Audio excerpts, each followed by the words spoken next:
Just take a deep breath, feeling in the vibration, the healing that has occurred with that powerful song. And thank you for being that vessel for Spirit to use you through those powerful words. So thank you, Justin.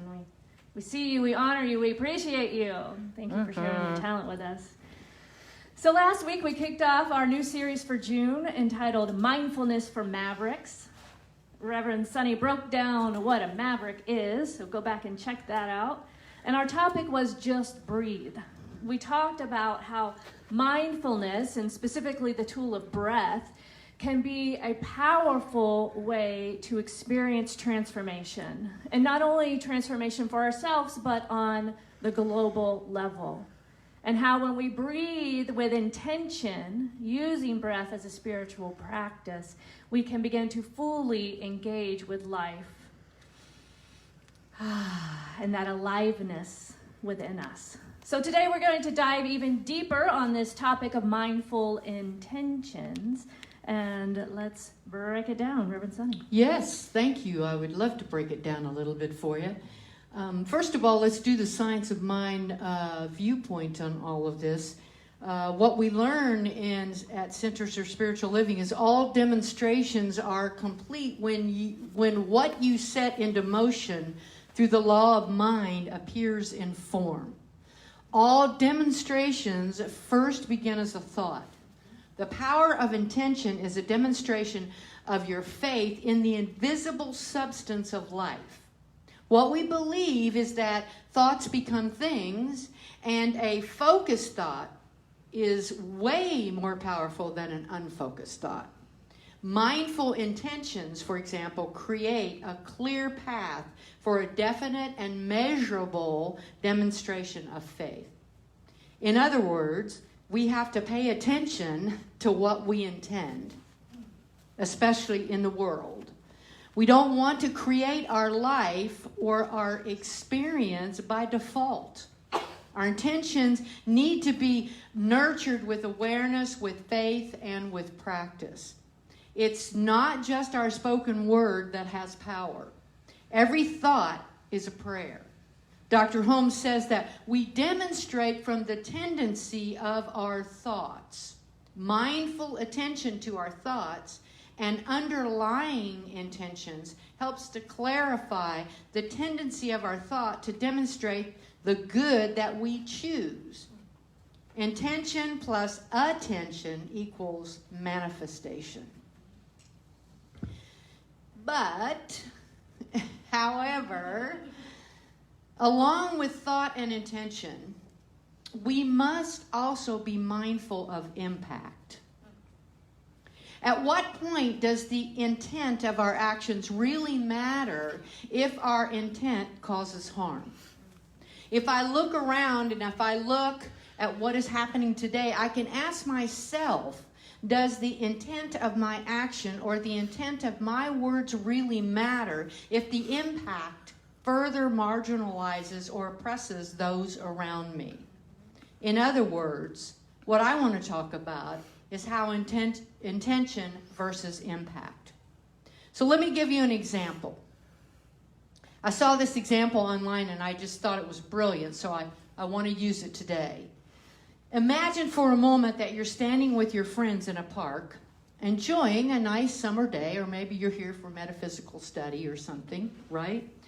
And you don't know me, but I walk right up to you holding a Frisbee. I wind up and I throw that Frisbee, that disc, right into your face. Now, in most cases, you're going to be upset. Would you say? Understandably, you are upset. Through a bloody nose, you ask me, what the hell? Oh, I can't say that here. What the heck? What the hell were you thinking? Why did you do that, right? It was the impact that hurt. So I hurt you through my impact. I offer an apology, right, that doesn't take into the account the impact. It might sound like this. I am so sorry that your face got in the way of my Frisbee. I never intended to hit you. an apology. This apology is not an apology because it doesn't acknowledge the impact of what happens. Instead, it's a defense of my behavior and keeps the focus on me instead of acknowledging the other person's value. So what this example illustrates is that we have to really take responsibility for the impact of what we do, regardless of what we intend. So let's look at a more current example of how impact versus intent. So the phrase, all lives matter. Here we go. Ooh. So although your intention may be of one to support the unity of all life, to value every human, the impact that phrase has on the Black community is harmful. It shows a lack of respect to Black bodies, and it's dismissive of the statement of the movement Black Lives Matters. By saying all lives matter, it is taking away, it's kind of sidetracking the conversation. The Black Lives Matter movement has a specific intention to bring awareness to the harm and oppression that's experienced by Black folks. It doesn't mean that all lives don't matter. Nor does it mean that only Black lives matter. It's a specific call to support Black lives as they are in danger due to systematic racism and whiteness. Underfunded schools, food deserts, inequity in our health system, which is bringing to light even more now in the wake of a pandemic. The disproportionate police brutality that is experienced by Black bodies, and more. All lives won't matter until Black lives matter. I heard it said once that if a house is on fire and you call the police or the fire department, they show up. You're not going to say, all houses matter, please spray water on all the houses. There's one house on fire, it needs your attention. Give that attention to the house that is burning. And see, our history has shown that white lives have always mattered in the eyes of the government and the police. So let us now, fellow white folks, use our whiteness to support those, and our own white privilege to support those who need it, and create the systematic changes needed for a world that works for everyone. In order to experience a demonstration, we must be willing to first look at the condition, to name it, and to then call forth a new vision of what we desire. The unwillingness to name the problem, racism, keeps that system of whiteness in play. It sticks with the status quo, which is that default underlying system.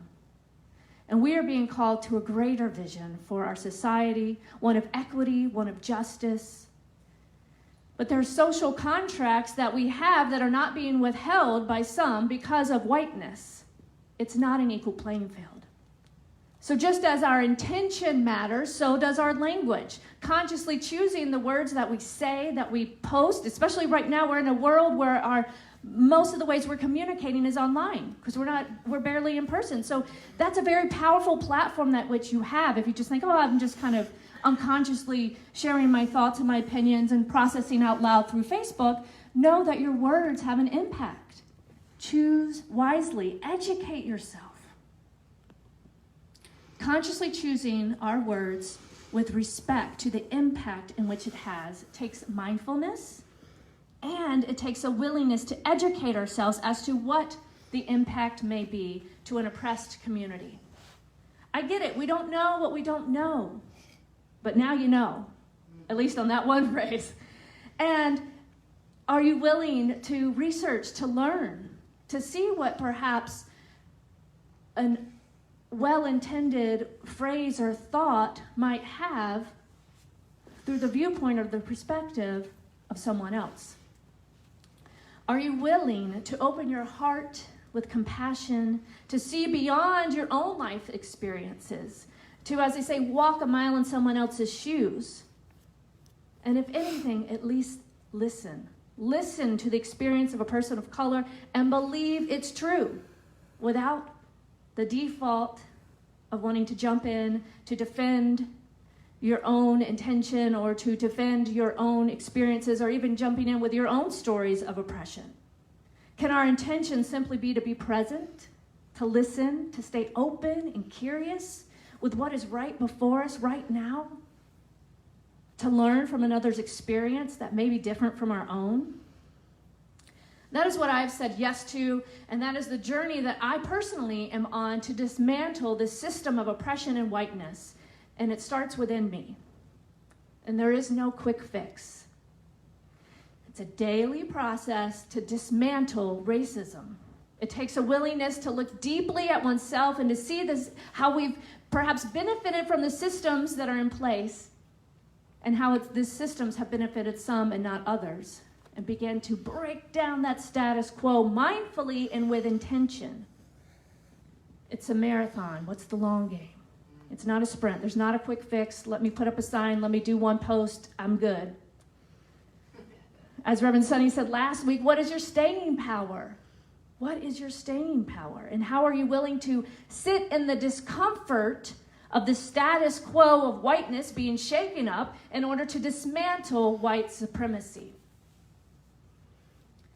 Another thing I hear often from mostly white spiritual people is that we should not look at or focus on racism because it's only going to make the problem worse. Like, isn't that what the law of attraction says? Isn't that what we teach? Well, no, that's an oversimplification of the law of attraction. So let's break this down a little bit. Quantum physics activist Dr. Amat Goswami, in his book, The Everything Answer Book. So if you're looking for the answer, that book, it has all the answers. It's called The Everything Answer Book. Oh my God. It has all the answers, yeah. I just read it. I gotta so go buy that book right away. I'm now enlightened. I read it all. But anyway, sorry. Back to the point. The Everything Answer Book. It really is fabulous. He says, intention has the potency of God consciousness. But we have to intend from the right frame of consciousness. If we work within the narrowness of the ego, our intention is not going to have any effect on cosmic consciousness, where such manifestations are open as a possibility. He goes on to say, in expanded states of consciousness, we only intend good for everyone. We don't work for individual gratification of the material kind. Our selfishness goes away, but this frightens some. And as a collective, we have some growing up to do. So in this expanded state of consciousness, which we talked about a week or two ago around using the spiritual practice of mindfulness, of meditation, to open our hearts and mind to that expanded cosmic consciousness so that we can receive that insight, that aha, and then consciously intend for the good of all. We're in a crucial time in our society right now where we can choose to grow up or to go back. And it's up to each of us individually. The other thing I want to talk about is I think it's interesting when we look at this idea of not wanting to look at the condition or to name racism specifically. I find it interesting that I don't see that we do that with many other ills of society.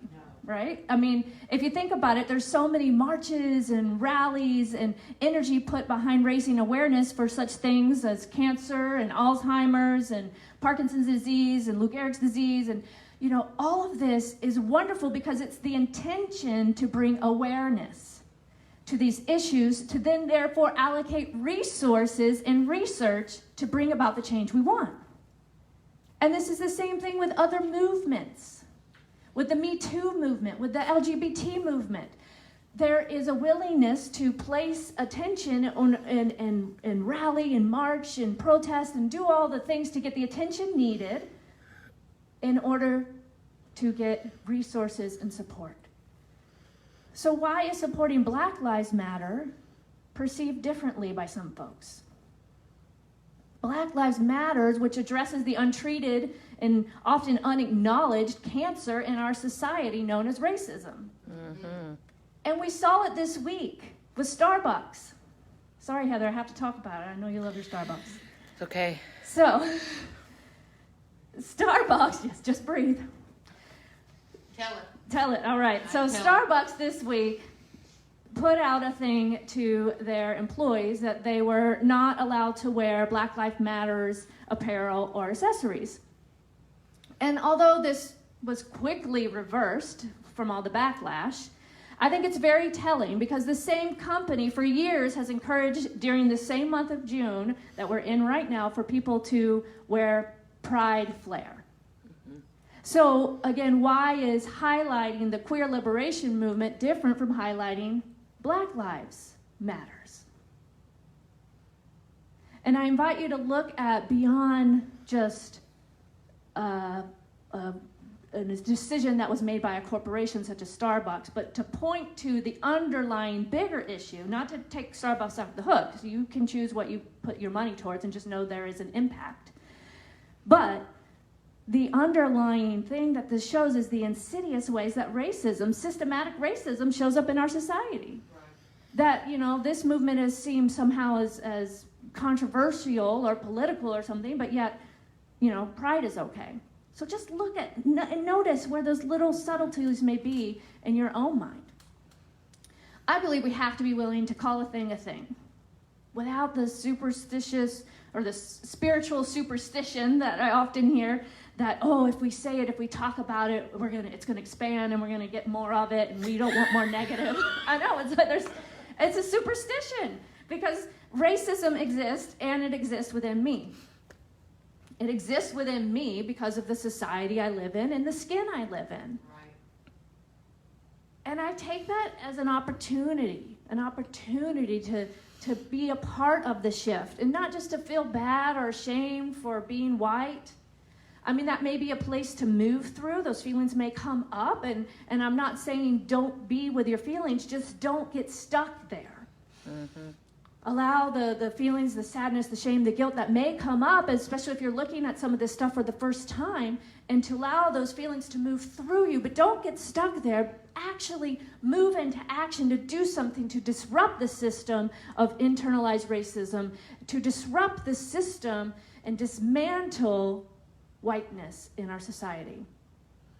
Pay attention and be willing to be a part of the change.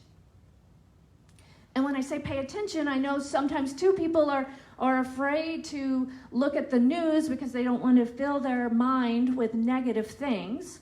And it's a fine line. It's a fine line. You don't want to get absorbed, but you still want to be aware. Mm-hmm. So I love how Reverend Dr. Michael Beckwith puts it. He says, think of the news as a prayer request. So how can you show up to the news to pay attention to what's going on with the intention, again, we're talking about mindful intention today, with the intention to observe what's occurring without being absorbed. So you don't have to get absorbed, and you can tell the difference when you're being absorbed in something. It's like, notice your body. We talked about that before last week. Notice your breath. If your breath starts to change and your energy feels down and you're getting too pulled into that vibration, breathe and use it as a spiritual practice. Use your own body to move through that practice of the fear and the vibration that you may be experiencing to transform it.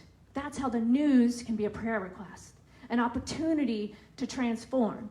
Because how else do you know what to pray for besides your own little world if you're only paying to your own little world? And if you say you're up to global transformation, then you have to kind of pay attention to what's going on around you. Hello? Yeah. In order to be that stand and to bring these spiritual teachings and practices, these tools that we have of prayer, affirmative prayer and affirmations in order to shift to that highest vision that we want. We're all in this together. We are interconnected, inextricably bound. Our own freedom, our own healing, and our own growth is all wrapped up in one another because we are one. Truly, there is no other. There is no them over there. If they could get their act together, if these people would change, everything would be good. We wake up within our own selves by knowing we are all one.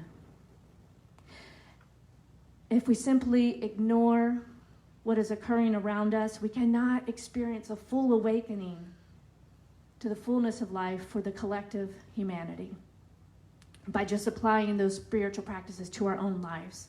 So that's what is meant by it's our time for true shift, for transformation. It is time to grow up a little bit and to hold that opportunity for global expansion of global cosmic consciousness for a world that works for everyone. And the paradox is although it's not all about us in an ego way, it is at the same time all about us, because our work is within, in our own minds, in our own hearts and souls, allowing love. Love is the healer. So are you willing to allow the transformative power of love into your life with intention, mindful intention, to take radical responsibility and be mindful of the impact of your intentions on the collective? It's everything we do, you know. With everything we do, it's important to think about intent versus impact. And how can I learn to take responsibility so that when my intent doesn't match the impact, I can use it as a learning experience rather than getting defensive and staying stuck. Here's the thing. In spiritual circles, especially in New Thought, we like to talk about unity and oneness, don't we? You and I are connected. We're one. Oh, la, la, la. Right? We talk about it all the time. Where some people get hung up, though, is when they think that unity and oneness equal sameness. This is why some white people talk about not seeing color. I'm colorblind. Because they believe that it's important to look at what is underneath the skin in order to have that oneness. You get what I'm saying here? The truth is, refusing to acknowledge the color of someone's skin is an act of erasure. It says, I cannot accept you unless I ignore part of who you are. It is erasing part of who someone is and denying them their full humanity. Part of what makes them the unique expression of spirit that they are. In order to have true unity and oneness, we have to embrace people as they are. We embrace people as they are. We need to honor diversity rather than being afraid of it. To truly have a world that works for everyone, we have to fight for equality, for justice, and the dismantling of the systematic and institutionalized racism in the United States and in the world. As spiritual beings, we're called to do this, not to ignore it, to stand up in the power that we know change is inevitable. I want to be part of the change. I don't want to sit on the sidelines. So it's our time. It's our time to rise up. As those of us who practice the science of mind teaching, we have these tools for personal and global transformation. And we use these tools, such as spiritual mind treatment or affirmative prayer, to train our minds to actualize and activate the power that is already within us. Setting a powerful and mindful intention is the first step to bringing forth a demonstration, a shift, a transformation. It is how thoughts become things. So what intentions are you setting this week for yourself and for the world? What are you actively doing every day towards those intentions?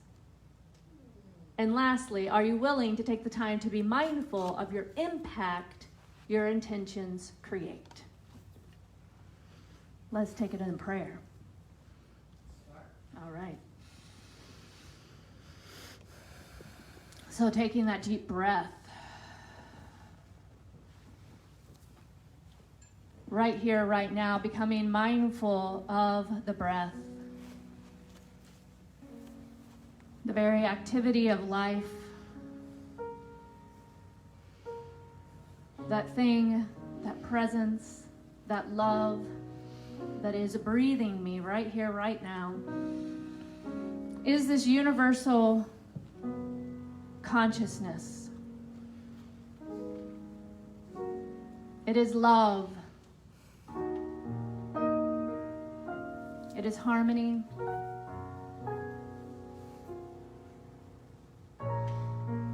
It is peace.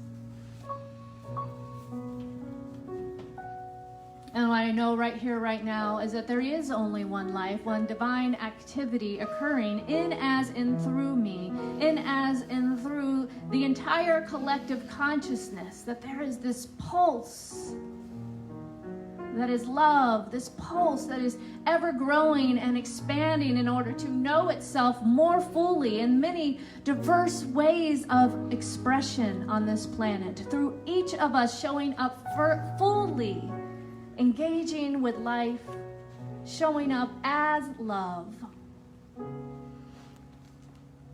Always listening to that inner guidance of higher consciousness, of divine wisdom, to lead and to guide every word, action, thought, every intention I make. To be mindful of the impact in which we seek to create by knowing equity and justice for all. Opening my heart, my mind to receive this divine guidance, to listen to that still small voice within that knows that it's always led and guided by the highest and best for all involved. What is mine to do? What is mine to do? What is mine to do? To rise up and to stand for justice and equity. What is mine to recognize, to look at, to see that perhaps I have been unwilling to see before, but to see with the new eyes, to hold the vision for what I seek to experience in this life for everyone, and to be willing to see this in order to transform it and to bring it to the light of truth, to light of awareness, to shift those old beliefs and old patterns and those structures that are no longer serving the highest good for all of humanity. I know that they dissolve back to the nothingness from which they came as I stand strongly in the intention of a world that works for everyone on all levels, in all systems, calling forth equity and justice right here, right now. Divine right action is occurring.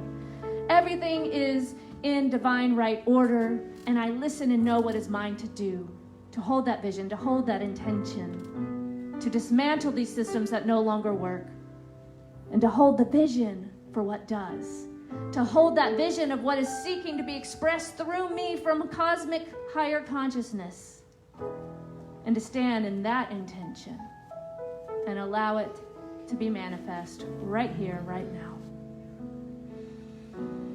So I take a deep breath of acceptance and of gratitude as I pass my word. And as I echo all that has been stated through this prayer, I know that right here and right now, lying open to the infinite, that there is a change taking place.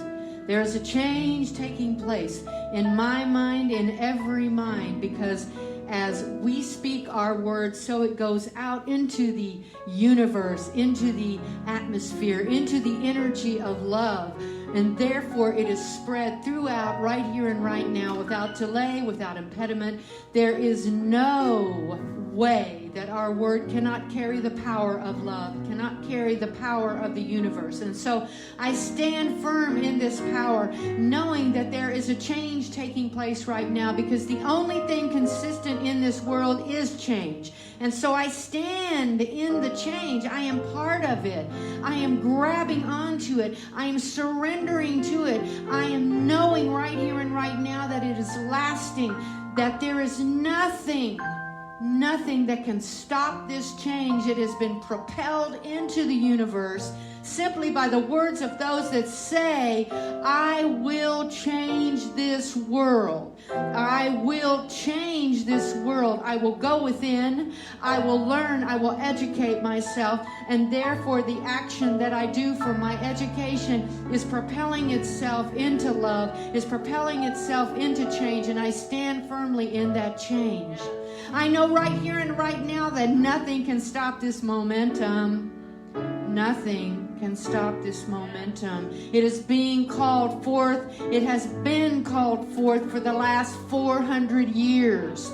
It is now time to stand in the power. It's time to claim your seat in this change. It's time to pick up your heart. Take it forward and give it away. And see the love that is birthing itself in this moment. Through this change, whether it is a sword or your heart, something powerful is happening. Something amazing is happening. Some change is happening. The holy has been called forth. Equality has been called forth.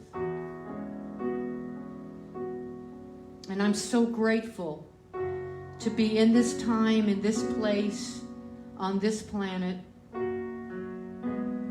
I'm so grateful to be in this time, in this place, on this planet, and inside this change. So grateful. And it is with a grateful heart that I release my word. Oh, get ready, world. I'm releasing my word right now. Here it comes.